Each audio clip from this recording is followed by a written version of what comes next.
Alors moi j'ai voulu faire de la peinture très tôt, en fait, en maternelle. Ça s'est imposé. À cette époque, pour moi, c'était assez difficile de m'exprimer. Je pense que dans le cadre familial, c'était pas tellement propice à l'expression. Donc je parlais pas, mais j'avais envie de peindre. Un moyen de pouvoir m'exprimer sans justement avoir besoin de parler.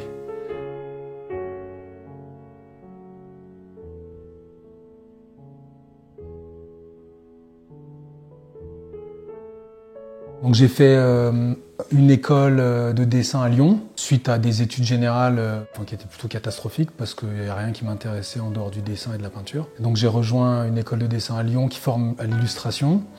Et ensuite je suis parti en Italie faire un peu les beaux-arts de Carrare. Et j'ai terminé ma formation artistique à Paris, dans des ateliers de la direction des affaires culturelles, où on enseignait la peinture, mais au final on n'enseignait pas grand-chose.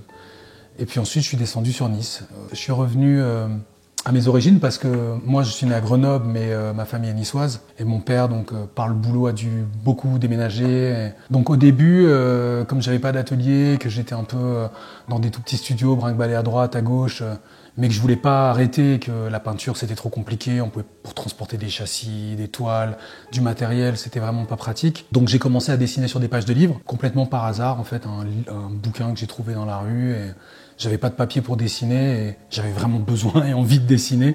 Donc j'ai commencé à noircir des pages comme ça. Et puis j'ai fait ça pendant très longtemps, très longtemps. Après, dès que j'ai eu l'occasion de travailler sur des formats un peu plus grands, avec les partitions de musique, et plus tard sur des cartes maritimes, pour des raisons purement pratiques. Moi, je voulais faire de la peinture. Au départ, c'était la peinture que je voulais faire. C'est juste que la peinture, ça demande, ça a une odeur, ça prend de la place, c'est assez envahissant. On peut pas travailler la peinture dans n'importe quelle condition. Il faut un minimum d'espace. Ce minimum d'espace ne l'ayant pas, pendant longtemps, je travaillais sur des pages de livres avec de l'encre de Chine parce que voilà, c'était facile à transporter et ça prenait pas de place.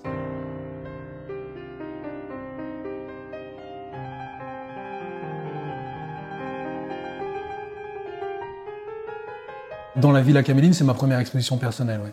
D'abord, j'ai fait une exposition collective avec, quand j'ai rejoint l'association Mon Artiste et moi, ça fait 1 an et demi à peu près. Et puis ensuite, on a programmé cette exposition qui était initialement prévue à l'année dernière. C'est un lieu fantastique, je peux présenter plein de choses, il y a beaucoup de place. Il y a des choses que j'avais fait avant, donc il y a beaucoup de pages de livres que j'ai enrichi après au fur et à mesure des années. Ensuite, il y a les cartes maritimes, qui est un travail que je commence depuis déjà quelques années.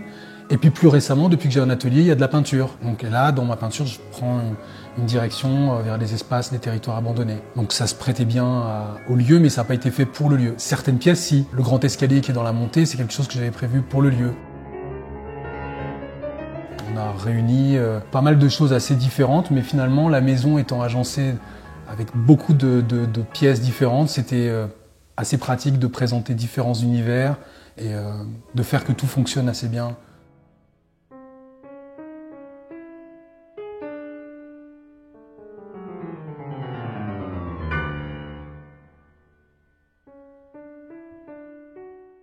C'est vrai que j'ai un certain goût pour les lieux perdus, les lieux abandonnés, mais dans lesquels il y a encore beaucoup de poésie et qu'on ne voit pas forcément au premier abord.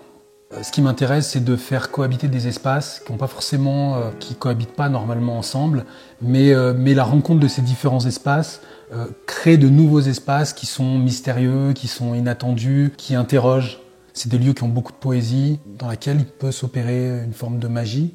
Parce qu'il y a plein de choses qui s'entrechoquent, il y a l'idée de solitude, il y a l'idée aussi de choses un peu oppressantes, inquiétantes. C'est des espaces qui ont un potentiel extraordinaire. Et puis aussi des espaces dans lesquels la nature reprend ses droits. Bon, c'est ça qui est intéressant aussi. Ils sont en train de changer de statut, ils sont en train d'évoluer vers autre chose. Ça relève de plein de choses, du roman psychologique. C'est des thématiques qui correspondent assez bien à ce que j'ai envie d'exprimer en peinture. Et c'est quelque chose qui est arrivé en travaillant en fait, en produisant des peintures. Il y en a une qui est sortie là-dedans et là je me suis dit il faut creuser dans cette direction.